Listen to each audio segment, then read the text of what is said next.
Ya, ya. Bismillahirrahmanirrahim. Assalamualaikum warahmatullahi wabarakatuh. Waalaikumsalam warahmatullahi wabarakatuh. Iya, alhamdulillah eh, kita bisa bertemu kembali ya, meskipun melalui online, tapi tidak menyurutkan semangat kita untuk terus belajar ya, menjadi orang tua yang baik, eh, memenuhi peran kita dengan semaksimal kita sebagai orang tua, terutama sebagai ibu gitu ya, untuk menemani, mendidik, membersamai tumbuh kembang anak-anak kita. Oke, mudah-mudahan untuk beberapa waktu atau sekitar 1 jam ke depan diberikan kelancaran ya Bun. Langsung saja ya kita mulai. Ini saya matikan videonya biar nanti eh, apa namanya lebih lancar gitu ya. Oke. Untuk jadwal hari ini adalah pembekalan atau penyiapan mental orang tua ya. Nah, sudah siap semua Bun? Sehat ya? Sudah siap ya? Sudah siap semua ya? Oke. Eh, untuk mungkin alat tulisnya sudah disiapkan, minumnya sudah disiapkan gitu ya, biar lebih fokus lagi ya kita nanti menyimak apa namanya pembelajaran yang kita di sore hari ini. Benar. Oke. Oke, saya sudah beberapa tahun terakhir ini memang membersamai para orang tua ya, terutama untuk orang tua yang mempunyai anak dengan kondisi khusus. Memang ketika melatih anak itu butuh persiapan ya, baik persiapan fisik maupun persiapan mentalnya gitu ya. Nah, nanti untuk prosesnya ini membutuhkan waktu dan saya menghargai prosesnya ya. Yang penting bagi orang tua adalah nanti kesungguhan gitu ya. Oke, akan kita bahas dari awal tentang persiapan untuk orang tua gitu ya. Apa saja yang perlu disiapkan oleh orang tua. Oke, share screen saya bisa disimak dengan baik ya, Bu. Nah, untuk bahasan pertama ya, yaitu menguatkan mental orang tua ya. Jadi mentalnya orang tua harus disiapkan ya. Kenapa orang tua butuh disiapkan sebelum melatih anak? Nah, ini ada beberapa poin yang akan kita bahas gitu ya. Nah, yang pertama adalah setiap hal membutuhkan ilmu, ya kan, Bun? Terapis seperti saya itu juga ilmu, juga butuh ilmu, juga belajar. Dan orang tua pun tentu juga harus belajar gitu ya. Karena kalau terapis itu kan memang sudah menjadi pekerjaan dia gitu ya. Pekerjaan saya sebagai terapis karena saya belajar ya. Tapi tidak juga eh, terus selain terapis tidak boleh belajar. Nah, ini salah ya. Karena kita sebagai orang tua ya, sebagai orang tua yang memiliki anak. Nah, qadarullah anak yang dititipkan ke para bunda sekalian ini adalah anak-anak yang membutuhkan penanganan khusus. Jadi tidak bisa seperti anak-anak yang lain gitu ya. Harus ditangani secara intens, secara khusus ya. Maka perlunya kita belajar ya, orang tua belajar bagaimana sih caranya biar anakku ini berkembang dengan baik, berkembang dengan normal ya, berkembang dengan sehat ya, tumbuh dengan sehat gitu. Nah, jadi yang pertama adalah butuh ilmu ya. Ketika kita melatih anak harus tahu ilmunya dulu ya. Jangan ikut-ikutan wah di Facebook begini, di YouTube begini. Nah, yaitu nggak apa-apa referensi, tetapi yang mendasari dari kenapa kita harus melatih begitu ya. Nah, itu perlu digali lebih jauh lagi gitu ya. Karena ini menyangkut anak-anak kita ya, anak-anak para bunda sekalian. Jadi memang kita harus paham ya biar tidak tergantung dengan orang lain terus gitu ya. Nah, di sini forum ini adalah eh, khusus untuk memberikan edukasi bagaimana cara melatih anak dengan benar kepada para orang tua ya, seperti itu. Nah, selanjutnya persiapan dari segi ilmu maupun mentalnya. Nah, ini sudah include ya, ilmunya juga, mentalnya pun sama. Karena kita sebagai makhluk ya, manusia ya, ciptaan Allah ya, yang eh, terdiri dari fisik dan ruh gitu ya. Jadi baik itu jiwa maupun raga itu membutuhkan stimulus, membutuhkan kenyamanan gitu ya, baik nyaman fisik maupun nyaman mental atau jiwa kita. Nah, maka selain ilmu pun juga jiwa kita eh, perlunya diberikan support juga supaya tidak lemah gitu ya. Karena memang kondisi kita sebagai manusia itu sebetulnya yang menggerakkan kita adalah ruh kita ya, yang menggerakkan kita adalah mental ya. Jadi eh, kalau ruh ini hilang ya otomatis jadinya apa, mayat ya. Maka ini juga perlu di stimulus atau diberikan support juga gitu, tidak hanya sekedar ilmu fisik nah dan lain sebagainya ya. Selanjutnya apa? Nah, orang tua sebaiknya tidak denial. Apa sih denial? Denial itu menolak kondisi anak, gitu ya. Nah, jadi kenapa eh, banyak orang tua ini mungkin kurang sadar gitu ya, kurang sadar dengan kondisi anaknya. Terus ketika diberitahu, oh bahwa anak kamu itu begini-begini loh, anak bunda itu ada gangguan sensori. Terus karena apa? Terlihat dari tanda-tandanya kok dia hiperaktif gitu ya.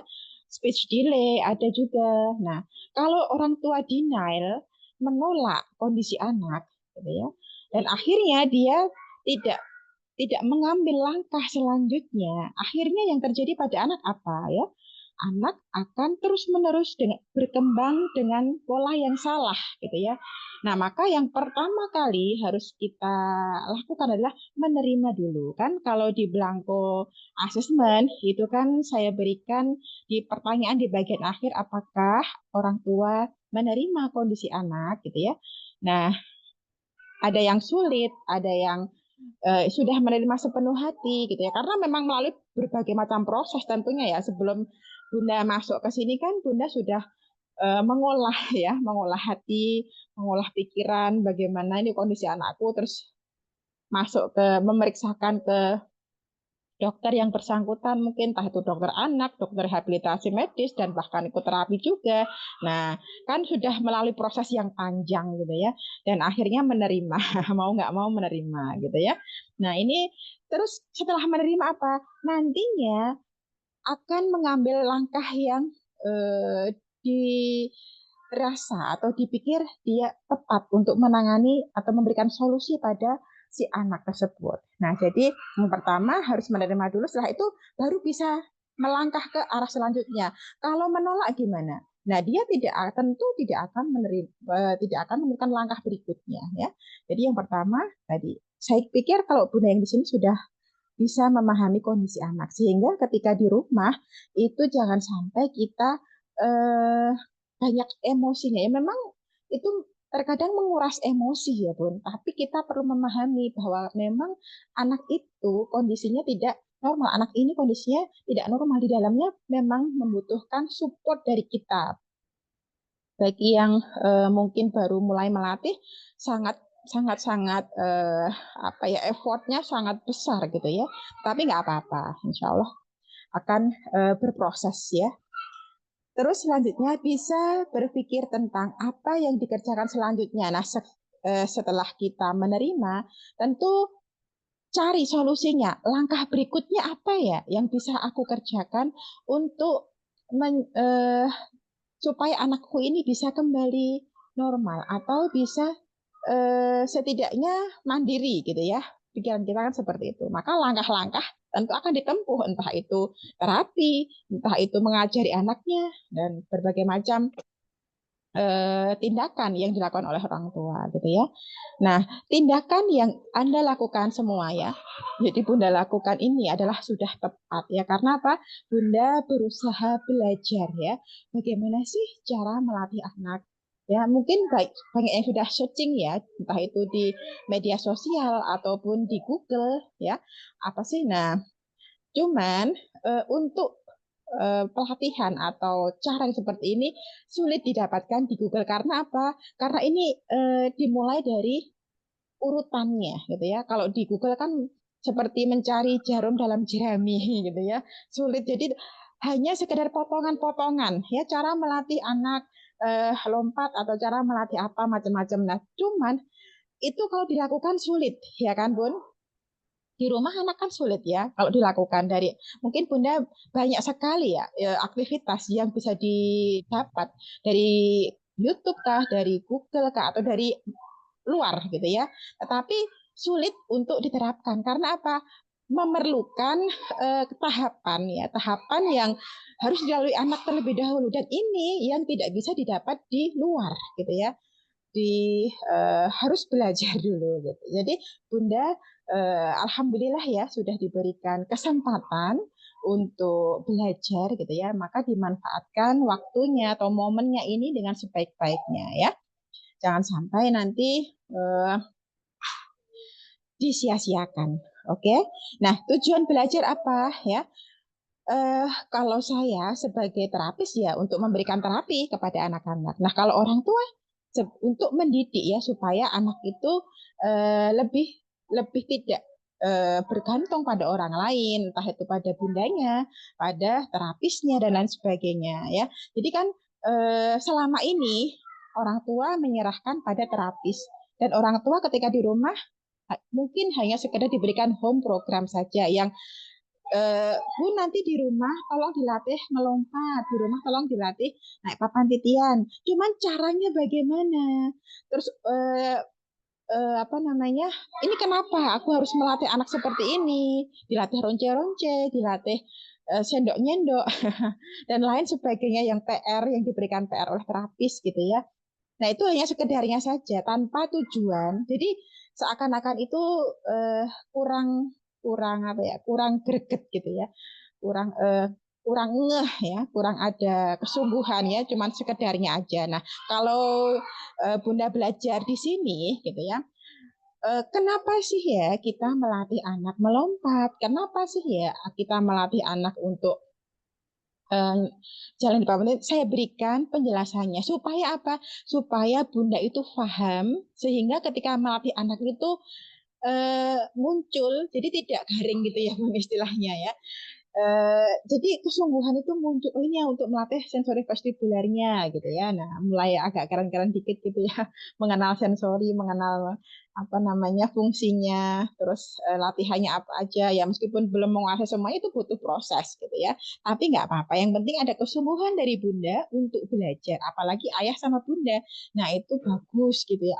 Saya itu jempol kalau berdua gitu ya, karena memang menyatukan visi misi ini agak sulit gitu ya. Oke, nah selain itu apa? Selain itu Bunda supaya mempunyai orientasi ini anak ini mau saya latih ke arah mana ya? Terus seperti apa sih kondisi yang sebenarnya terjadi di anakku tuh bagaimana sih? Nah itu kalau nggak kita mencari informasi ya nggak akan tahu gitu ya. Yang terjadi pada kondisi autis itu bagaimana sih anaknya? Terus kedepannya ini prognosisnya ya kalau istilahnya dalam medis itu prognosis ramalan ke depan nanti seperti apa anakku ini jadinya kayak apa gitu ya, apakah punya masa depan nggak ya dia, apakah akan tumbuh dan berkembang sebatas ini aja ya, menggunakan waktunya, menggunakan sisa hidupnya hanya untuk berdiam di dalam kamar, hanya untuk kalau misal makan, bahkan BAB, BAK nggak bisa gitu ya, tantrum. Kalau sudah besar bagaimana? Cuma dikurung, menghabiskan waktu umurnya dikurung di dalam rumah aja, dikurung, dibuatkan kamar khusus. Apakah seperti itu hidup anak kita nanti? Tentu tidak kan. Kita nggak menginginkan itu sebagai orang tua sebuah kebahagiaan ya ketika anak kita itu tumbuh dengan sehat, bisa produktif kan seperti itu ya. Nggak, kita akan merasa sedih dan ada yang kurang, merasa tidak puas di kehidupan kita ketika kita melihat anak kita berkekurangan dan tidak bisa produktif. Setidaknya manfaat deh untuk dirinya sendiri gitu ya. Nah, maka orientasi berpikir kita itu perlu diarahkan ya. Nah, ini tugas tugas kami sebagai terapis ya, terapis okupasional itu memberikan edukasi kepada orang tua tentang prognosis ke depan atau ramalan ke depan untuk anak-anak seperti apa. Misalkan nih anak autis itu memang ada bagian-bagiannya. Nanti kalau Bunda kita bahas di ya Bun, nanti kan ada materi tentang ABK. Nah, di situ kan mungkin kita akan belajar lebih detail lagi tentang atau membicarakan tentang autis, berbagai macam tipe autis ataupun hiperaktif dan sebagainya. Nah, nanti kan kita paham dan arahnya mau dibawa kemana ya si anak ini ya ketika nanti tumbuh dewasa mau seperti apa. Nah, nanti soalnya gini Bun, ketika anak ini autis ya, terus sudah besar berubah diagnosisnya nanti gitu ya. Karena dokter itu memberikan diagnosis autis itu ada batasan usia ya. Ketika si anak itu mungkin di bawah 17 tahun atau di bawah sesuai standarnya dokter ya, saya kurang begitu detail ya tahunnya. Nah, kalau dia sudah memasuki usia usia usia SMA gitu ya, usia sudah belasan tahun itu nanti diagnosisnya menjadi schizofren. Paham schizofren?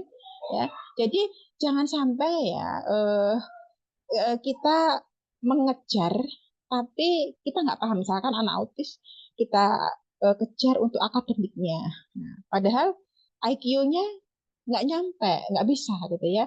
Nah, maka perlunya kita men-switch pikiran kita atau orientasi kita supaya anak ini lebih produktif lagi. Setidaknya dia bisa mandiri untuk mengurus dirinya sendiri gitu ya. Nah, itu kan yang akan kita bahas sehingga orang tua nanti bisa lebih memahami ya. Aku mau mendidik anakku itu ke arah mana ya gitu. Dengan kondisi segala keterbatasan ini mau aku arahkan kemana ya. Kalau mengejar akademik mungkin nggak kemungkinan agak sulit gitu ya. Karena memang IQ-nya dan lain sebagainya itu terbatas gitu ya. Tetapi tidak apa namanya istilahnya itu bukannya tidak mungkin ya karena ada tipe-tipe autis yang dia kecerdasannya di luar rata-rata, di atas rata-rata gitu ya. Nah, namanya Asperger gitu. Biasanya dia sekali dengar itu langsung hafal macam-macam ya tipe-tipenya gitu ya. Nah, mungkin itu ya untuk apa namanya penjelasan tentang kenapa kita harus belajar gitu ya. Nah, eh, anak ini ya Bu, anak itu memiliki keunikan tersendiri gitu ya. Jadi mungkin Bunda punya anak beberapa gitu ya. Satunya begini, satunya kan punya corak sendiri-sendiri gitu ya. Entah itu dia apa namanya pinter di bidang akademik, yang kedua mungkin pinter di bidang gerak gitu ya, tapi kurang di bidang akademik. Nah, jadi ada beberapa corak ya di anak-anak yang mungkin dari sekandung aja sudah kadang ada yang berbeda, nggak bisa sama rata gitu ya, nggak bisa pintar semuanya gitu ya, pintar dalam hal akademik semuanya kan agak sulit juga gitu ya. Nah, maka kita tidak boleh ya membanding-bandingkan anak kita dengan saudara sendiri pun juga jangan gitu ya. Itu akan memunculkan kecemburuan gitu ya. Itu sama kayak kakakmu itu loh, pintar gini. Nah, jangan digituin ya. Soalnya anak itu punya keunikan sendiri kok ya. Mungkin dia nggak pintar di bidang akademik, tapi dia rajin gitu ya. Dia selalu membantu orang tuanya gitu. Nah, kan beda-beda gitu ya. Jadi tidak kita sama ratakan, kita boleh kita sama ratakan ya. Nah, kita tetap menghargai mereka, proses kita hargai gitu ya. Supaya anak itu tumbuh menjadi sesuai dengan kepribadiannya tapi yang baik yang penting kan akhlak yang baik ya. Nah, perkara dia pintar di bidang apa ya itu kelebihan masing-masing ya gitu. Jadi ini harus dipahami dulu oleh orang tua supaya tidak membanding-bandingkan dengan si A, si B atau sama saudaranya gitu nggak boleh gitu ya. Sebaiknya dihindari ya. Terus menguatkan mental orang tua adalah hal yang penting untuk melatih anak di rumah karena orang tua harus melalui beberapa tahapan untuk bisa terus istiqomah atau continue melatih anak ya. Meskipun dengan peralatan seadanya ya Bun, memanfaatkan lingkungan yang ada di sekitar rumah dengan menggunakan peralatan seadanya ya, tapi kita bisa maksimal melatih anak. Hidup kita akan lebih puas ketika kita bisa eh, mengajarkan sesuatu pada anak kita ya, apalagi anak kita sekarang sudah mulai tumbuh mandiri eh, dengan tangan kita sendiri gitu ya. Contohnya gini, kemarin kan ada nih ibu-ibu yang dari jauh juga ikut homeschooling ini ya. Di tempatnya di Kota Baru ya, tidak ada layanan terapi okupasi ya. Eh, dan eh, dia mulai melatih ya, mulai nol, kenal nol dari nol banget gitu ya, melatih anaknya. Dan waktu itu anaknya memang sangat sulit ya, karena saya juga pernah pegang anaknya sebelumnya waktu di Kalimantan itu saya pernah pegang anaknya beberapa kali dan memang sulit sekali untuk dilatih gitu ya, karena apa ya, berbagai macam faktor gitu ya, entah itu dari karakternya ataupun dari memang diagnosisnya sendiri atau persoalan penyakitnya gitu, jadi sulit gitu ya.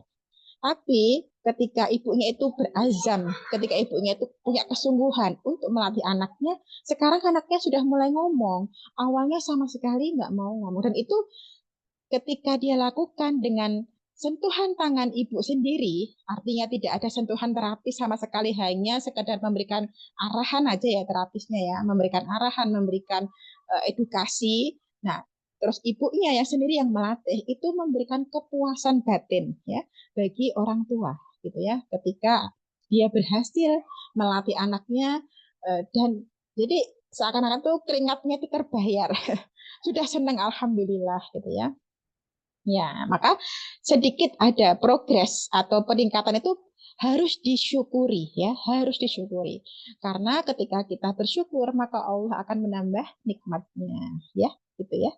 Oke, selanjutnya yang penting adalah tekad yang diwujudkan dengan kesungguhan. Nah, jadi di homeschooling ini yang ditekankan adalah tekad dan kesungguhan, gitu ya Bun. Yang penting Bunda latih aja, istiqomah latihan ya, karena ini tidak bisa didapatkan secara instan, gitu ya. Proses anak menjadi berkekurangan seperti ini lama ya, mungkin bertahun-tahun gitu, atau bahkan memakan waktu yang mungkin dari kecil sudah dikasih gadget gitu ya. Itu kan proses sampai segini kan mungkin beberapa tahun ya, maka pulihnya pun juga akan lama juga gitu ya. Pemberian gadget 1 jam itu akan memakan waktu pemulihan selama berbulan-bulan ya. Dalam itu yang apa, saya dapat informasi dari dosen saya kemarin itu, ketika kita memberikan gadget kepada anak 1 jam, terus kita perbandingannya untuk memulihkan kembali kondisi anak itu bisa membutuhkan waktu berbulan-bulan gitu ya, bahkan bisa tahunan gitu ya. Ya karena itu apa namanya, kemunduran ya, otak akan mengalami kemunduran yang disebabkan karena radiasi dan lain sebagainya gitu ya. Apalagi yang sudah ada modal untuk ada gangguan sensori ya, sehingga membuat orang tua itu harus berpikir ulang ya. Meskipun tidak screen time, tetapi tolong TV dimatikan ya. Iya, ini udah nggak lihat TV ya Bun, gitu ya contohnya. Cuman TV-nya nyala terus ya, sami mawon, alias alias sama aja gitu ya, gitu ya. Jadi kalau sudah stop screen time ya TV dan lain sebagainya itu dimatikan, jangan dinyalakan terus ya. Radiasinya, terus bunyi dari TV itu ya, suaranya kan bisa berpengaruh ya pada anak. Jadi sebaiknya didietkan ya dari tontonan gitu. Kalau masih ada anak yang mengalami yang masih sangat terganggu untuk sensorinya gitu ya. Jadi butuh sungguh-sungguh ya, butuh kesungguhan dari orang tua untuk melatih anak ya. Latih terus tiap hari. Nah ini Bunda ini ikut ini, jadi diingatkan terus, ayo setor tugas, ayo setor tugas gitu ya. Ya meskipun ya agak slow respon, mohon maaf ya Bun. karena mungkin beberapa kegiatan ya. Jadi insya Allah, tapi selalu saya jawab kok ya, selalu saya apa semuanya saya berikan evaluasinya ya. Oke. Nah, dan mumpung masih ingat sekalian ya, jadi nanti ketika di rumah menunggu kan mungkin Bunda sudah banyak setor tugas nih ya. Oh, tugas hari ini misalkan sudah setor, sudah 2 hari ini buat misalkan buat latihan ya. Setelah ini setelah dapat tugas, terus hari berikutnya misalkan latihan gitu ya, melatih lagi kan masih ada waktu nih ya. Nah, itu buat mengulang-ulang yang tugas yang nomor 1 kemarin, tugas yang pertama kemarin diulang-ulang lagi gitu. Jadi setiap hari itu usahakan ada latihan kepada anak ya, sehingga nanti progresnya lebih cepat gitu ya. Meskipun kita eh, tidak usah memforsir anak gitu ya, tetapi tetap latihan ya. Jadi disesuaikan ya antara kondisi anak dengan pemberian tugasnya. Kalau udah kecapean, pun hari ini udah capek banget, nggak usah latihan dulu misalkan. Tapi sudah setor tugas, oke nggak apa-apa. Jadi yang penting Bunda tahu sendiri kondisi anaknya ya, jangan sampai kita forsir. Oke, gitu ya. Nah, selanjutnya ya doa dan tawakal gitu ya. Nah kita kan apa namanya sudah berusaha sebaik mungkin ya untuk memberikan yang terbaik kepada anak gitu ya. Eh apa namanya perlu kita doakan juga ya, perlu kita support. Kita hanya manusia ya. Manusia itu ya terbatas, usaha kita terbatas, ilmu kita terbatas, tenaga kita terbatas, pikiran kita terbatas gitu ya. Nah, maka untuk menopang semua itu selalu saya ingatkan untuk berdoa, berdoakan anak ya, karena doa ini eh, kita meminta kepada Allah ya yang menciptakan si anak itu supaya ada kebaikan-kebaikannya. Dan ini perlu doa, apalagi doa seorang ibu untuk anaknya ya. Jadi ini sebagai penstabil kita, support bagi anak ya untuk kita juga supaya kita diberikan kesabaran, keistiqomahan gitu ya selama mendampingi anak-anak kita. Jadi kita lebih pasrah juga sehingga tidak mudah stres gitu ya. Karena kita bagi ibarat sebuah beban itu kita bagi ya. Kalau kita mungkin sudah capek, merasa capek, merasa sudah kewalahan gitu ya, sudah buntu gitu, kita ada tempat untuk mengadu ya. Mengadukan aja semuanya sama Allah ya. Kita adukan minta kebaikannya, mudah jadi pahala, mudah jadi kebaikan bagi anak ya. Terus kita serahkan ya sama Allah. Karena memang kita hanya sebatas berusaha. Masalah eh, hasil itu bukan wewenang kita. Tapi juga kita usahanya juga disesuaikan dengan ilmunya tentunya ya. Ini insya Allah bisa dipertanggungjawabkan ya Bun. Maksudnya ini secara berdasarkan ilmiah gitu ya. Karena sudah melalui banyak penelitian dan tidak hanya sekedar tebak menebak gitu ya, tidak sedikit tebak menebak, tapi ini memang ilmiah sehingga kita kalau menempuh sunatullahnya hasilnya Allah juga akan berikan sesuai dengan usaha kita, begitu ya Bun. Nah, eh, kuatkan fisik kita selain kita banyak usaha, banyak doa gitu ya. Jadi kita juga menguatkan fisik kita. Mungkin kita juga bisa olahraga ya. Seorang ibu kan ya tetap butuh ya olahraga support untuk fisiknya terus eh, apa namanya dirutinkan mungkin sekedar jalan. Jangan sampai mudah apa ya kalau apalagi yang mudah capek atau eh, sakit pinggang mudah gampang kecepet gitu loh Bun sakit pinggang kah dan lain sebagainya gitu biar eh, nggak mudah ya semuanya akan baik ya kalau karena olahraga itu sendiri akan memunculkan hormon bahagia ya memicu hormon bahagia ya sehingga tidak mudah stres gitu ya. Oke, gitu ya Bun. Nah, mungkin untuk pembekalan ya, pembekalan ini eh, saya cukupkan dulu untuk sampai di sini. Nanti kita lanjut untuk eh, apa namanya pembahasan di pertemuan selanjutnya. Nah, ini ada pertanyaan ya dari Bunda Sari. Bu, kalau tidak screen time tapi dengar lagu-lagu atau surah-surah pendek itu bagaimana, Bun? Oke. Ya, kalau saya pernah mendengar pengalaman dari seorang ibu yang memeriksakan anaknya ke dokter gitu ya. Karena memang saya juga sebatas mendengar saja gitu ya. Nanti mungkin bisa dikoreksikan juga. Eh, Suara dari alat-alat elektronik ya, itu desibelnya itu berbeda ya tentunya ya dengan suara manusia gitu ya. Jadi itu pun juga bisa memberikan pengaruh kepada otak anak gitu ya. Tetapi kalau bagi saya itu eh, semacam kayak diet gitu ya. Kalau diet itu kan ada yang diet, ada yang nggak diet. Jadi tidak saklek gitu ya, tidak saklek. Kalau bagi saya sih tidak masalah asal tidak berlebihan gitu ya. Dan memang cenderung untuk kita ketika misalkan mau membacakan surah-surah pendek gitu pun dari mulut kita itu lebih baik gitu ya, dari mulut kita mungkin dirutinkan setiap habis sholat atau habis maghrib gitu ya, atau habis eh, jadi ada waktu khusus gitu ya, itu lebih baik gitu ya Bun, meskipun sudah tidak screen time ya, gitu Bun. Oke, untuk materi ada yang ditanyakan boleh chat ya. Kalau sudah tidak ada ditanyakan, ini saya bahas untuk tugasnya gitu ya, saya bahas untuk tugasnya. Oke, saya share. Oh, ada pertanyaan lagi nih.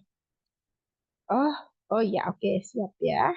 Oke, saya share untuk tugasnya. Silahkan dicatat ya, Bun. Ini belum saya bikinkan yang reng-rengannya itu, jadi silahkan dicatat dulu.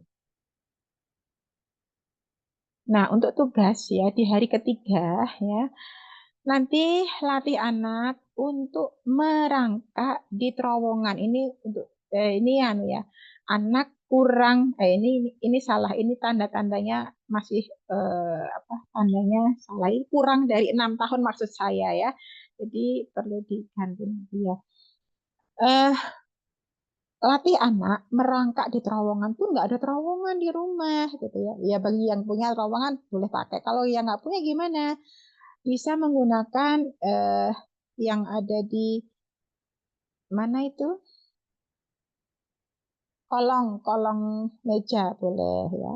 Seperti apa ya nanti untuk apa namanya merangkak di bawah terowongan itu sambil memindah bola ya Bun, sambil memindah bola. Berapa bola yang dipindah ya? 5 ya, 5 bola. Jadi merangkak ini kita lihat untuk kemampuannya seperti apa. Apakah dia bisa untuk mengkoordinasikan antara keempat anggota gerak atau tidak, ya. Nah, nanti silahkan dicek sudah bisa merangkak atau belum anaknya, karena ini penting ya untuk keseimbangan, melatih keseimbangan dari si otak sendiri. Dan ini nantinya ketika belajar juga akan sangat mendukung untuk latihan fokus gitu ya, merangkak ya. Selanjutnya, Selanjutnya, eh, ini untuk yang eh, sensori motornya, yaitu melangkah dengan kaki bergantian, ya. Nah, nanti untuk videonya bisa saya share ya, melangkah dengan kaki bergantian. Nah, ini untuk anak di bawah usia 6 tahun, ya. Selanjutnya, memindah air dari ember menggunakan gayung. Ya, ini untuk ruang fine motor skill atau preakademik. Oke. Nah, jadi sebetulnya ya Bun, untuk preakademik ini ya, preakademik skill itu kan memang nanti ada poin khusus ya, ada materi yang membahas tentang apa sih aktivitas preakademik skill gitu ya. Nah, sekilas aja ya saya berikan penjelasannya. Preakademik skill ini adalah eh, suatu keterampilan yang mengarah khusus pada akademik ya, seperti menulis, membaca, melipat, yang membutuhkan keterampilan motorik halus, fine motor skill. Kalau anak-anak TK kan pelajarannya seperti itu gitu ya, Bun. Dia sudah mulai bisa menggunting, mencocok, menempel. Nah, seperti itu kan. Nah, adapun memindah air dari ember menggunakan gayung ini untuk menguatkan otot-otot bagian tangannya ya, menguatkan otot bagian tangannya. Jadi memang terkesan tidak ada kaitannya dengan pre-academic skill, tetapi itu menopang ya ketika pre-academic skill itu menggunakan motorik halus, menggunakan jari-jari tangannya. Nah, kalau jari-jari tangannya tidak kuat, maka harus dikuatkan dulu ya, dikuatkan dulu. Caranya gimana? Menggunakan aktivitas-aktivitas ya. Nah, aktivitas yang untuk latihan apa? Nah, untuk kali ini di pre-academy kali ini adalah memindahkan air dari ember menggunakan gayung. Jadi Bunda menyediakan satu ember air ya kan? Terus anak diminta untuk memindah air itu menggunakan gayung ke ember yang lain yang kosong gitu. Jadi dicidui bahasa Jawa nih. Dicidui gitu ya. Gitu. Paham ya? Oke, ini untuk melatih kekuatan otot bagian tangan ya, tangan dan pergelangan tangan, jari-jari juga karena ini fine motor skill. Oke, bisa ya. Terus selanjutnya ini kemarin ini sebentar. Selanjutnya mungkin sampai sini ada yang ditanyakan dulu.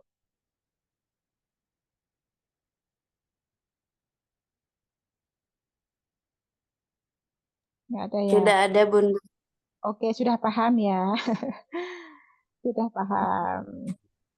Bunda Yes. mau tanya, Oh, nggih, nomor 2 silakan. itu melangkah dengan kaki bergantian tuh gimana pakai apa ya? Kan nanti, Biasa Bu. aja, jalan biasa aja atau gimana? Nggih, ini nanti gini, Bunda menyediakan semacam hula hoop gitu ya. Kalau nggak ada hula hoop ya pakai eh, selang juga nggak apa-apa. Tapi selang dipotong-potong gitu ya, dibikin lingkaran. Atau bisa juga menggunakan plester juga bisa. Nah, nanti anak itu diminta untuk melangkah kakinya gantian ya, kanan, kiri. Jadi kita posisikan untuk zigzag jalannya gitu ya, jalan jalan zigzag ya. Jadi posisi hula hoopnya itu posisi mungkin kalau yang dipakai buat kayak lompat itu juga bisa ring ring kayak untuk melompat itu ya Bun. Nah jadi kaki kanan melompat terus gantian kiri tapi posisinya itu zigzag ya melangkah zigzag. Oke bisa ya Bun dipahami ya. Nanti insya Allah saya share juga kok untuk apa namanya videonya. Ya, tadi kan udah Oke. Gimana? Gimana Bun? Sudah bisa dipahami ya? Sudah bisa dipahami? Oke. Selanjutnya ya, selanjutnya. Oh, sudah. Oke ya. Selanjutnya ya. Kemarin yang naik sepeda sudah belum ya? Bersepeda itu leisure time gitu ya. Sudah bisa? Sudah bisa belum ya? Eh, sudah dilatihkan belum ya yang kemarin ya? Kayaknya sudah ya. Ini kemarin sempat ada saya sedikit ubah ya untuk latihannya. Cuman ini masih masih sedikit yang kemarin. Sudah ya. Sepertinya sudah. Oh, belum bisa. Oh ya, nggak apa-apa. Yang penting dilatihkan. Nggak apa-apa. Ini memang hampir semua anak nanti nggak bisa semua gitu ya. Tetapi ini hal yang sederhana gitu ya. Hal yang sederhana meskipun nanti anak nggak bisa, kita kita berikan pengalaman ya. Kita berikan pengalaman kepada anak supaya anak itu merasakan oh begini ya. Itu juga memberikan stimulasi ya pada vestibularnya. Nah, ini eh, oh ya, iya nggak apa-apa. Jadi nanti didorong nggak apa-apa. Nggak mau nggak belum bisa tapi kita berusaha untuk melatihnya nggak apa-apa. Nah, oke, gitu ya Bun. Selanjutnya bermain kejar-kejaran. Nah, ini untuk produktivitas bermain gitu ya. Jadi anak itu supaya bisa. Coba kita nanti eh, kita kejar anak, dia merespon nggak ya?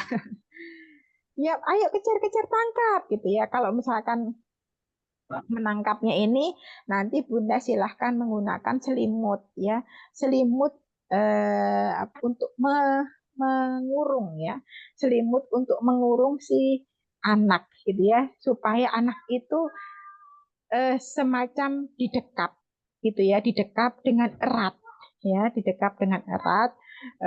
Setelah dikejar bahkan mungkin kita kejarkan pun ini gimana anaknya belum bisa kejar kejepain kayak gitu Bun. Kalau nanti di rumah ada saudara, ada siapa namanya teman gitu ya, nanti meskipun anak ini terkesan belum paham gitu ya, kita yang mengejarkan, jadi anak itu kita tuntun, ayo kejar dia, kejar kakak, nah gitu ya, sambil didorong juga, didorong maksudnya didorong pelan-pelan ya, jangan didorong keras gitu ya, didorong pelan-pelan untuk kejar, untuk mengejar gitu ya.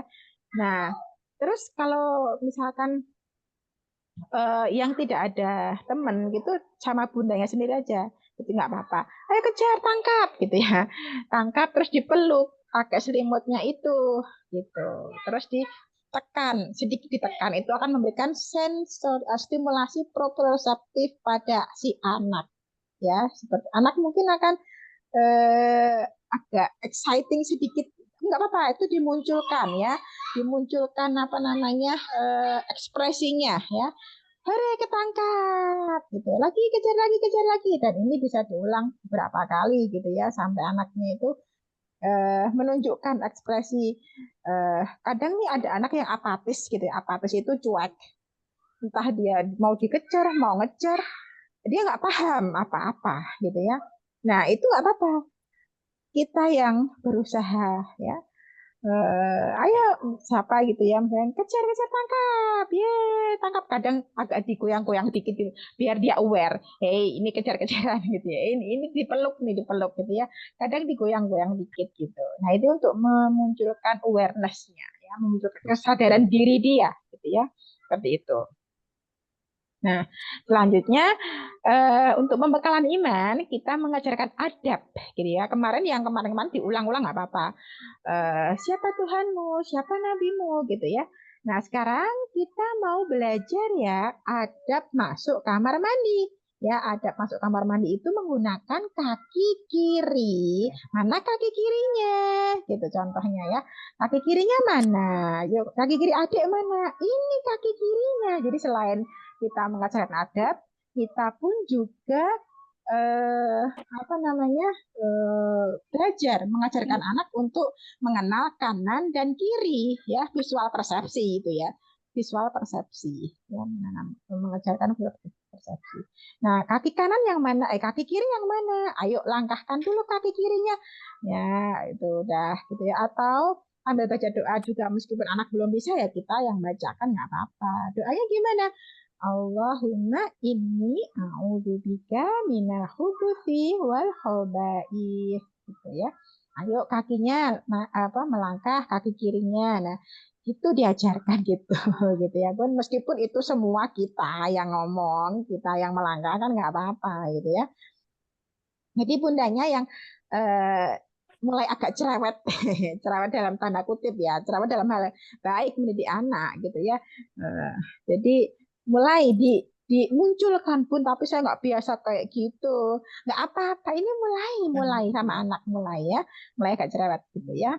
Oke, selanjutnya di ruang kognitif kemarin mau kopi gerakan sudah ya. Oke, ini aja lanjut. Simon Says ya. Simon Says itu apa? Simon Says itu eh kayak misalkan kita itu memberi tebakan ke anak untuk menunjuk anggota-anggota tubuh bagi yang sudah gimana pun. Kemarin juga sudah pun. Oke, bagi yang sudah eh, mulai dari ujung rambut sampai ujung kaki sudah semua ya. Ini rambut, alis, mata. Nah, mata kanan, mata kiri, telinga kanan, telinga kiri, hidung, mulut, bibir, lidah, pipi, leher, dagu, terus bahu, siku, jari, jari jempol, jari kelingking, jari telunjuk, jari tangan kanan, tangan kiri, lutut kanan, lutut kiri, terus apa namanya jari-jari kaki, terus punggung, perut, gitu ya. Nah, paha. Nah, itu semuanya bisa diulang lagi ya. Yang belum detail bisa didetailkan lagi gitu ya, diulang satu kali lagi ya. Jadi biar lebih paham lagi. Tuh.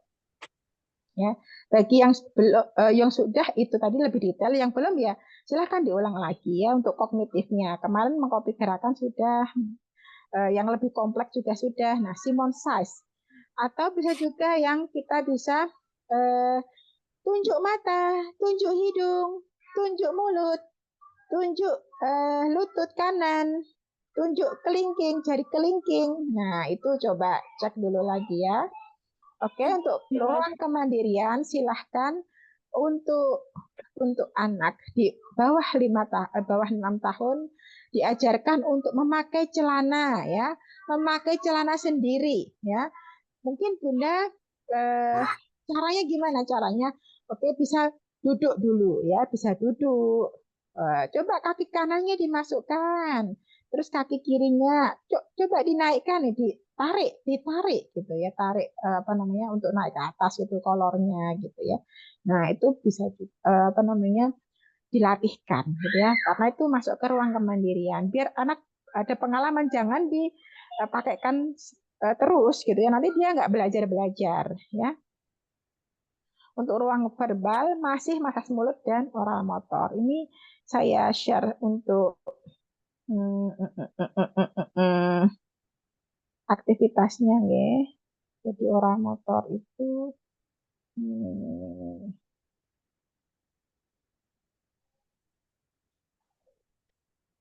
kemarin untuk oral motor kok belum ada banyak yang setor ya.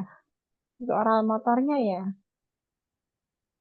Sama masas mulutnya ya. Masih belum ya. Mungkin untuk apa namanya anak di bawah usia 6 tahun bisa itu dulu ya Bun, apa namanya dilatihkan dulu. Ini kemarin sudah belum ya Bun? Orang motornya yang ini, yang saya cekkan ini sudah bisa belum ya? Yang ini share screen sudah kelihatan ya? Oke sudah. Sudah. Oke, nah ini ada berbagai macam pola untuk mulut ya. Open your mouth. Buka mulutnya ya, buka. Nah itu boleh di depan cermin ya. Terus coba bilang gitu ya. Bilang bulat Terus nih, kembungkan pipinya. Gitu ya. Kembungkan pipinya. Nah, terus yuk julurkan lidahnya. Gitu. Julurkan lidahnya. Ini sambil di depan cermin ya. Terus ngobrol-ngobrol lidah ke kanan. Gerakkan lidah ke kanan. Gerakkan lidah ke kiri, ke atas, ke samping, ke apa ini? Ke bawah. Nah, terus ini diminta untuk menahan ya. Menahan apa namanya ini? Menahan menahan bentar nih, pipinya. Pipinya didorong menggunakan lidahnya ya. Pipi kanan didorong menggunakan lidahnya gitu. Terus pipi kirinya juga sudah bisa belum ya? Gitu. Nah, terus menelan sama seperti batuk. Nah, itu untuk aktivitas apa ya menguatkan eh, apa bagian diafragmanya. Itu yang untuk oral motornya. Gitu. Oh ya. Nah, bagi anak yang masih menolak untuk dipijit, itu biasanya dia masih sangat sensitif di bagian ininya, di bagian rahang ataupun pipinya, gitu ya.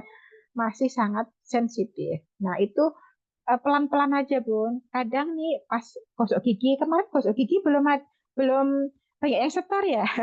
Kayaknya untuk kemarin yang gosok gigi itu belum banyak yang setor ya. Masih sebatas aktivitas yang biasa gitu ya, yang lain gitu ya. Yang kemandirian belum banyak yang setor. Gosok gigi dan lain sebagainya belum ya. Nah, nanti coba kalau pas gosok gigi, Bunda bisa menggosok bagian mulutnya ya, bagian mulutnya, bibirnya maksudnya ya, bibirnya digosok sedikit gitu ya. Nggak apa-apa. Terus sambil kalau misalkan sambil dibedong, kira-kira gimana ya? Ini memang ada caranya sih kalau bagi anak yang sulit untuk disentuh bagian pipinya gitu ya, bagian mulutnya itu bisa sambil dibedong. Ya dibedong, terus setelah dibedong sambil dipijit bagian sebentar aja. Jadi nggak yang lama-lama juga kok ya, paling 5 menit nggak nyampe gitu ya, 1 menit 2 menit lah ya. Nah itu dipijit pelan-pelan gini. Ini eh, apa namanya untuk memberikan stimulasi eh, bagian oral motornya juga untuk menguatkan bagian otot-otot bagian mulutnya, gitu ya. Oke, dari Bunda Umiati, oral motor itu yang nyebutin A, E, I, O, E, O. Yang barusan Bun, barusan saya share tadi lah ya, yang dia harus apa namanya membuka mulutnya, menggerakkan lidahnya ke samping kanan, samping kiri, bawah, atas, gitu ya. Terus mendorong mendorong lidahnya ke ini ke pipi. Nah, itu juga bisa gitu. Ya. Iya, oke. Nah, latihkan aja pun nggak apa-apa ya. Jadi Bunda Uriati, saya kalau lagi, oh ya anak dibedong dulu. Oh, itu juga ya sama, nggak apa-apa, nggak dibedong dulu. Ya, oke. Itu ya Bun. Nah, jadi bisa dilihat untuk apa namanya. Oke, mungkin itu untuk anak yang usia di bawah 6 tahun. Sudah catat ya. Sekarang untuk anak yang usia di atas 6 tahun ya. Di atas 6 tahun, tapi tidak menutup kemungkinan untuk anak yang di bawah 6 tahun tapi dia sudah pintar, boleh kok ya melakukan aktivitas yang untuk anak di atas 7 tahun boleh gitu ya. Nah, yang pertama adalah bermain badminton statis ya. Bun ini sudah pintar anakku gitu ya. Oke, kalau sudah pintar, sekarang diganti bolanya itu kita yang melempar. Jadi anak tinggal menamplek saja ya, paham ya? Misalkan udah pintar, tapi kalau yang belum pintar ya, ya pakai statis dulu. Jadi digantung ya kan, koknya digantung, terus ditamplei gitu. Satu, dua. Pun kalau belum yang belum bisa gimana? Ditamplekkan nggak apa-apa ya, ditamplekkan orang tuanya nggak apa-apa, tapi anak-anaknya sambil diikutkan gitu ya. Jadi sambil menggerakkan tangannya si anak juga, mencontohi juga gitu ya. Dihitung satu, lagi dua, tiga. Ini belajar apa? Belajar timing. Kapan ya aku harus namplek? Nah, ketika nampleknya itu ketika bolanya mengarah ke kita gitu kan. Nah, itu baru kita tamplek gitu ya. Jangan sembarang namplek. Pas bolanya ke sana kita namplek, pas bolanya ke sini kita nggak namplek. Nah, itu berarti kan nggak tahu timingnya. Nggak tepat, nggak bisa mengatur timingnya. Kapan ya aku harus menggerakkan tanganku gitu kan. Belum bisa. Nah, maka bagi yang belum bisa, nanti bermain badminton aja ya. Bermain badminton satu, dua, yang statis.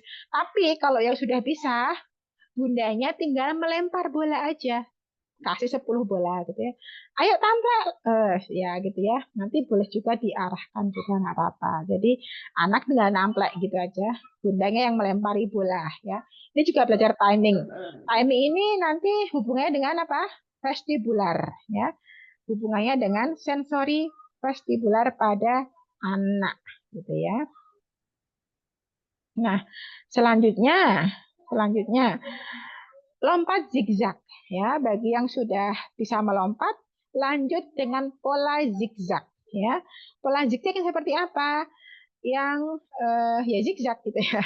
Kanan sama kiri. Jadi anak itu melompat. Yang kalau yang di bawah usia 6 tahun tadi kan anaknya itu melompat, melangkah gitu ya, melangkah zigzag. Nah ini melompat ya, satu dua, dengan dua kakinya tentunya ya, polanya zigzag ya, menggunakan batasan, jangan sampai tidak dikasih batasan ya, anak nanti bingung ini aku mau menggerakkan kakiku kemana ya. Nah batasan itu sebagai bantuan gitu ya bagi anak untuk mengarahkan anak supaya dia jelas mau melompat ke arah mana ya. Kalau nggak dikasih batasan ya kita yang paham aja, anak yang nggak paham, bingung jadinya anak ya. Harus ada batasan, ya batasan pakai hula hoop itu atau pakai selang yang dipotong terus dibikin dibikin lingkaran gitu ya. Nah, terus dipakai buat melompat gitu. Paham ya, Bun?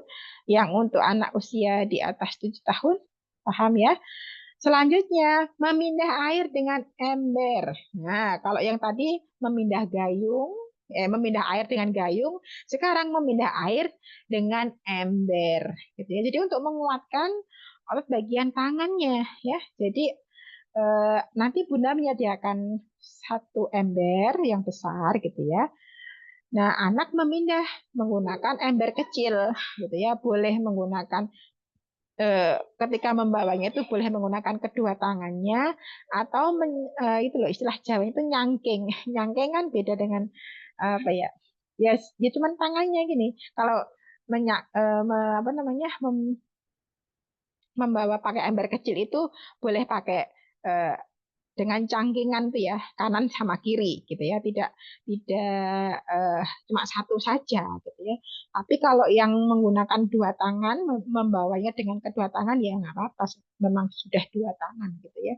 Yang penting tangan keduanya harus dilibatkan ya, tidak cuman satu tangan aja yang dilibatkan, harus menggunakan kedua tangannya karena ini ada maksudnya ya, untuk koordinasi bilateral ya, selain fine motor skill terlatih, koordinasi bilateral juga terlatih juga gitu ya. Nah terus untuk aktivitasnya eh, ini masih bersepeda juga ya, oke, nanti saya ganti ya untuk aktivitasnya ya, membuat kolase ya, membuat kolase baik yang ini anak usia 6 tahun atau ke bawah atau di atas tahun, membuat kolase ya dari daun, boleh dari eh, barang-barang yang atau kertas juga boleh. Hanya saja kalau anak di bawah 2 tahun, di bawah 6 tahun itu bikin pola yang sederhana. Mungkin kita membuat lingkaran, tetapi kita ditempel-tempel gitu aja ya. Kalau untuk anak yang di atas 7 tahun, mungkin bisa berbentuk suatu objek, misalkan kuda atau apa namanya hewan apa yang lainnya gitu ya. Kalau kambing nih, kambing bisa menggunakan kayak kayak itu domba ya, menggunakan kapas gitu ya Bun. Kapas itu gambar domba dikasih lem, terus dikasih tempelan kapas-kapas. Nah, jadinya kan domba betulan kayak bukan domba betul, kayak domba mirip domba dan itu juga memberikan stimulasi taktil pada si anak. Oh, dia paham atau belajar tekstur kapas, belajar tekstur daun, belajar tekstur lemnya gitu ya. Lem lem yang lunak itu boleh pakai lem yang eh, pakai dari kanji itu juga boleh gitu ya. Itu untuk latihan, untuk taktilnya juga gitu. Paham ya? Oke, masuk ke ruang produktivitas untuk anak usia di atas jalan, main petak umpet. Ayo kita sembunyi yuk. Sembunyi di mana ya supaya nggak ketahuan ya. Nah biasanya dia kalau anaknya masih ada gangguan sensori keluar duluan. Dia nggak belum paham ya. Pengennya muncul, muncul aja. Jadi nggak.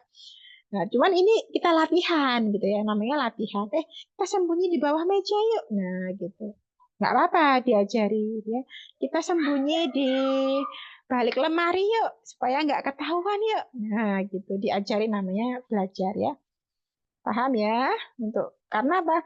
Kalau produktivitas ini memang kaitannya dengan dia sebagai anak itu bisa main nggak gitu ya.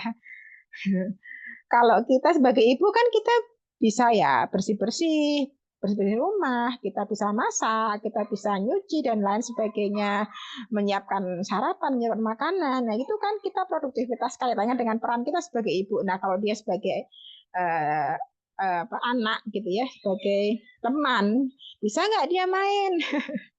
Nanti diajak main sama temennya malah nggak bisa gitu ya.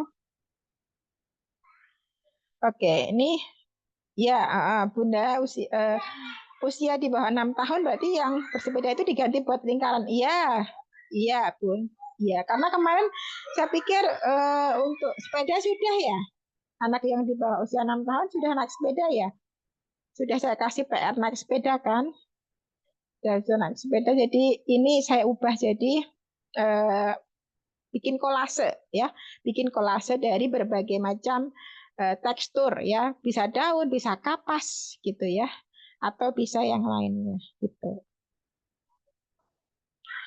Oke, paham ya untuk produktivitas di anak di atas 7 tahun bermain petak umpet ya. Selanjutnya untuk pembekalan iman masih sama gitu ya. Mengajarkan adab anak untuk masuk ke kamar mandi ya menggunakan kaki kiri, keluar menggunakan kaki kanan ya, seperti itu ya. Nah, jadi terus baca doanya sekalian. Meskipun anak belum bisa baca doa, kita yang ngomongnya ya. Kalau keluar kamar mandi doanya gimana? Naka. Nah, gitu. Wah, hebat, pintar gitu ya. Nah, kita yang lebih apa lagi cerewet gitu ya. Oke, selanjutnya. Selanjutnya untuk ruang kognitif ya. Tadi untuk Simon Says sudah ya. Oke, tadi Simon Says juga, cuman pertanyaannya lebih detail ya. Tunjuk punggung, tunjuk eh, lutut kanan, tunjuk siku bagian kiri. Nah, coba bisa nggak ya, gitu ya, gitu. Pengenali tubuhnya. Kalau di ruang kemandirian, eh, kita ajari anak untuk memakai celana sendiri. Bun udah bisa Bun pakai celana sendiri. Oh bagus Alhamdulillah. Berarti tinggal ditingkatkan. Yang lainnya aja yang dikerjakan. Kalau yang sudah bisa berarti sudah bagus ya. Yang di ruang lainnya yang dikerjakan. Kita kan ini namanya screening ya Bun. Screening test. Nah nanti eh, kalau kan nanti homeschooling ini di setelah bulan ketiga ya kan ini bulan Agustus, September, Oktober. Nah, bulan November kan libur 1 bulan, ya kan? Nah, 1 bulan itu nanti semua anak diberikan home program sesuai dengan kondisinya, ya. Semua anak diberikan home program sesuai kondisinya. Kalau Bunda nanti nggak setor tugas, ya nanti saya tidak tahu ini udah bisa belum ya kayaknya belum bisa nih kayaknya cuma kayaknya aja karena nggak tahu faktanya di rumah itu dia ternyata udah bisa ya udah nggak apa-apa di apa di itu kan dilatihkan atau diganti yang lain maksudnya diganti yang dikembangkan sendiri cuman untuk tugas ini dia sudah bisa gitu ya dan untuk laporan bulanan itu nanti bisa Bunda laporkan bagi yang tidak menyetorkan apa namanya menyetorkan videonya itu mungkin karena terkendala hal kalau misalkan pun ini anaknya kalau lihat HP pengennya merebut selalu pengen merebut oke berarti kan nggak memungkinkan gitu ya nah nanti bisa bikin laporan ya jadi Bunda menulis yang sudah dipisah anak atau yang belum bisa itu ditulis, dicentang ataupun diselang ya semuanya dilaporkan sehingga saya paham oh ibu ini udah melatihkan di rumah tetapi memang tidak setor tugas dan ini yang sudah dilatihkan oh yang belum bisa ini yang sudah bisa ini gitu ya gitu ya nah jadi nanti silahkan untuk di ruang kemandirian mengajarkan anak memakai celananya atau memakai baju bagi yang sudah bisa gitu ya dikembangkan sendiri jadi tidak kalau untuk store tugas ya memang ini tapi kalau untuk di rumah wah udah pinter pun ini ganti yang lain aja nggak apa-apa nah itu boleh silahkan tapi untuk pribadi gitu ya kalau untuk store tugas ya tahapnya masih setahap ini gitu selanjutnya ya Oh iya, untuk oral motor exercise sudah, verbal sudah ya. Mm, mm, mm, mm, mm, mm, mm. Ya, oke. Mungkin itu dulu ya, Bun, untuk apa namanya? Oh iya, dan satu lagi untuk di ruang verbal ya. Jadi Bunda silahkan mengajarkan satu kata dulu. Minta anak untuk mengucap makanan yang dia sukai ya. Misalkan apel, apel atau ayam, ayam gitu ya. Jadi minta anak untuk mengucapkan satu kata dulu yang dia sukai ya. Biar saya tahu kemampuan bicara anak ini udah sampai mana ya. Biasanya ini seiring dengan perkembangan sensori motornya. Kalau sensori motornya udah bagus, biasanya dia mulai keluar kata-kata ya. Tapi kalau sensori motornya masih kurang, nah, biasanya dia masih babbling atau tarafnya eh, apa namanya membeo atau eh, masih masih sulit gitu ya untuk komunikasi dua arah gitu. Tapi ini tidak sebagai patokan ya karena memang kondisi anak masalahnya berbeda. Ada yang dia udah pintar apa-apa tapi belum bisa ngomong pun juga ada gitu ya. Nah, ini namanya afasia ya kalau dalam ilmu kedokteran kayak gitu namanya afasia ya. Afasia ini dibagi menjadi dua gitu ya. Eh, jadi dia untuk mengucapkan bicara atau mengucapkan kata-kata itu eh, kesulitan. Entah itu yang dirusak otak bagian sebelah mana rusaknya permanen atau bisa dimunculkan ya. Itu yang tahu lebih tahu dokternya gitu. Oke. Mungkin itu Bunda ya. Tapi dia jangan sampai kita menyerah begitu saja ya dengan kondisi anak ya tanpa kita berbuat sesuatu ya. Sekecil apapun itu akan sangat berarti bagi anak ya. Support dari bundanya, support dari orang tuanya itu sangat berarti bagi anak ya Bun. Jadi bunda yang eh, dijaga, istiqomahnya dijaga ya. Meskipun susah, capek ya. Kok capek ya istirahat dulu, nggak apa-apa, nggak usah dipaksakan ya. Ini prosesnya, ini berproses kok ya. Jadi terus berproses, eh, apa nikmati ya, jalani prosesnya aja, gitu ya. Ikuti sistem yang ada di sini, insya Allah nanti sambil kita doakan, semoga ada perubahan yang baik ya pada anak. Mungkin sebelum diakhiri ada yang mau ditanyakan, Bun? Iya, Bun, mau tanya, Bun. Ya silahkan, silahkan. Eh, untuk yang belajar ular motor itu, nah, Bun, yang kayak kayak gitu atau mendorong lidah dan ininya, anak saya belum bisa, gimana tuh, Bun, ngajarinya? Oke, berarti kalau belum bisa, eh, pertama latihkan yang dia bisa dulu sampai tahap apa, gitu ya. Yang pertama itu. Terus selanjutnya untuk aktivitas fungsionalnya, nanti Bunda bisa menggunakan. Kemarin untuk meniup, meniup sudah bisa belum, Bun? Meniup. Belum bisa juga, Bun. Oh, belum bisa. Oke. Ya. Kalau masih belum bisa meniup, ya berarti dari meniup dulu karena ini sangat dasar. Ibarat tahapan itu tahapan dasar dulu sebelum bisa melalui tahapan dasar. Tentu dia akan sulit untuk melakukan tahapan yang lebih sulit lagi gitu ya. Seperti itu. Jadi tolong untuk meniupnya boleh dilatihkan lagi. Nah, yang apa namanya? Yang apa namanya? Kalau Bunda masih anaknya masih kesulitan untuk meniup, ya berarti eh, tugas atau PR-PR yang kemarin itu harus dilatihkan lagi, gitu ya Bun. Eh, untuk meniupnya Ya, baik, Bun. Terima dilatih. kasih. Ya, sebentar ini saya pastikan untuk ini ini meniup balon, balon ya, meniup balon. Nah, boleh pakai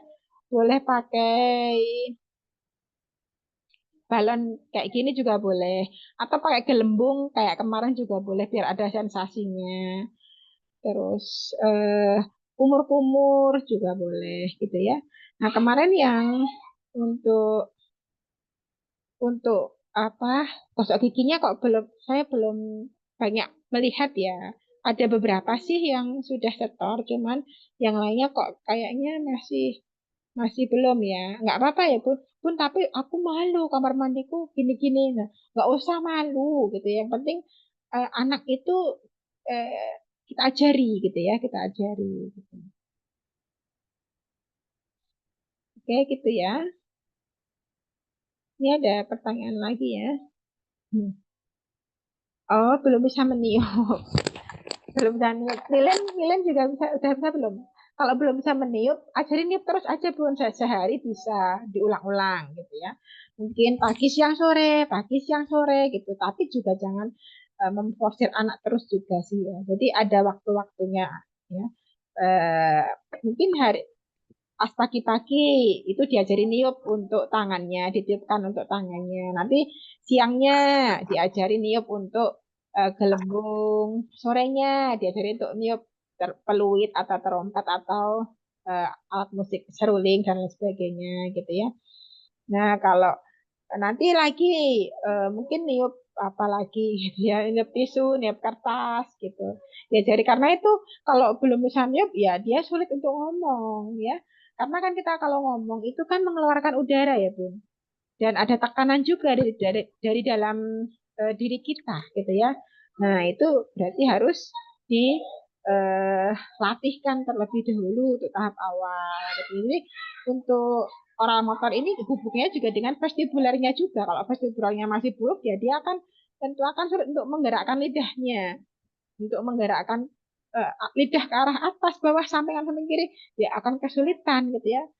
eh, Malah lebih kesulitan ya untuk aktivitas yang apa namanya lidahnya dibandingkan dengan yang lain. Ya, setiap mandi saya tiup-tiup gelembung, tapi anaknya masih belum bisa meniru. Ya, eh, apa namanya? Pak, biasanya menggunakan yang manual dulu kayak tangan gitu lebih cepat, lebih cepat belajarnya gitu ya. Itu dulu. Dirutinkan aja. Lilin, lilin boleh lilin gitu ya. Oke, dari Bunda Sari, Bu, anak saya belum bisa mencet odolnya. Nah, kalau belum bisa mencet odolnya, ini berarti sensori proprioseptifnya yang masih bermasalah. Jadi dia belum bisa mengira-ira. Berapa ya? Ini coba nanti latihannya pakai lilin. Pakai, bukan lilin yang itu, plastisin maksud saya. Plastisin. Ya, pakai dipencet-pencet kayak kemarin sudah ya belajar yang pakai lilin. Nah, itu dipencet-pencet lilinnya, terus apa namanya itu untuk stimulasi progresif juga. Jadi sebisa mungkin aktivitas yang kemarin nanti dilatihkan dan nanti akan terus berproses dari setiap aktivitas yang baru yang dia dapatkan itu akan memberikan input sensori bagi si anak sehingga anak lebih baik lagi mudah-mudahan gitu ya. Oh ya dari Bunda Umiati, Bu, kalau suaranya masih kecil ya, itu yang dilatih apanya ya Bu? Kalau niup udah bisa, oke. Berarti ini kekuatan ototnya Bun ya. Kalau untuk bagian diafragmanya, terutama kalau untuk diafragma ini kan memang dari dalam ya. Nah berarti nanti kontrol posturalnya dulu dilatih ya. Dari ototnya, bagian punggungnya, bagian eh, ya seluruhnya, karena ini pengaruh dari kontrol otot juga, kontrol posturalnya juga. Saya juga pernah menangani anak yang dia itu kalau ngomong lirih banget gitu, lirih banget jadi. Ya, jadi hampir nggak dengar suaranya gitu. Guru-gurunya itu ini nggak pernah dengar suaranya, cuman dia aktif banget. Cuman kalau ngomong itu pelan-pelan banget, lembut. Anaknya laki-laki gitu ya. Nah, itu terus latihannya sama, latihannya saya kuatkan kontrol posturalnya mungkin dengan merangkak, terus jalan pakai lutut dan lain sebagainya. Nantinya ada insya Allah ya, mudah-mudahan ada.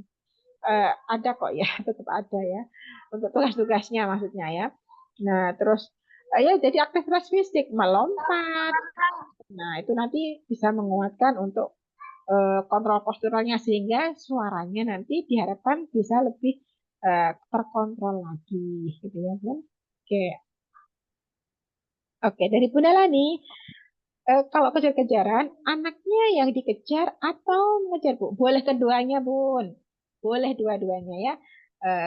Kita gantian ya mengejar. Awalnya kita kejar dulu, ayo kejar, kejar, tangkap. Kalau tangkap pakai selimut tadi yang sudah saya ajarkan gitu ya. Terus mengejar, mengejar mungkin anak dibantu sama saudaranya kah, sama orang tua ayahnya kah mungkin gitu ya. Nah, terus kita kejar, ayo kejar, kejar gitu ya. Ayo, misalkan Akbar ya, Akbar dikejar ya, Akbar kejar ya gitu. Nah, itu jadi bermain ya, namanya bermain sama anak. Oke, gitu ya. Oke, mungkin kalau sudah tidak ada yang dibahas ya, kalau sudah tidak ada yang ditanyakan, kita akhiri ya untuk sesi Zoom kita kali ini.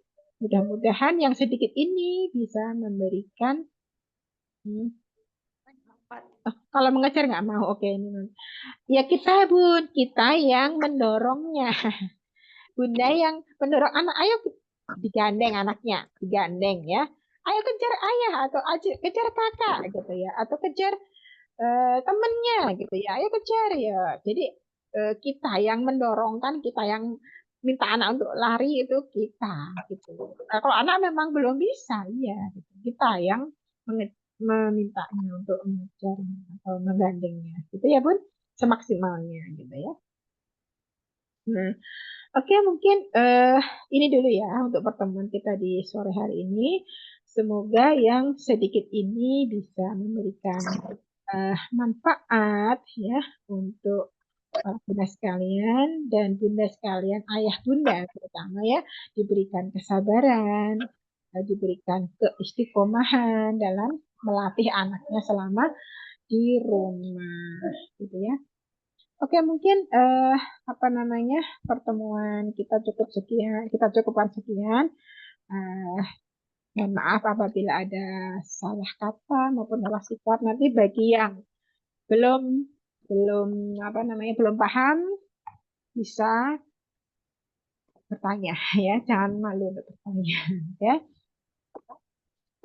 Terima kasih. Saya akhiri. Alhamdulillahirrahmanirrahim dan Assalamualaikum warahmatullahi Ayo, wabarakatuh. ayo, adik, Mas Kamar. Waalaikumsalam Tuh, tuh, tuh, warahmatullahi tuh, tuh. wabarakatuh. Ayo, ayo, dadah.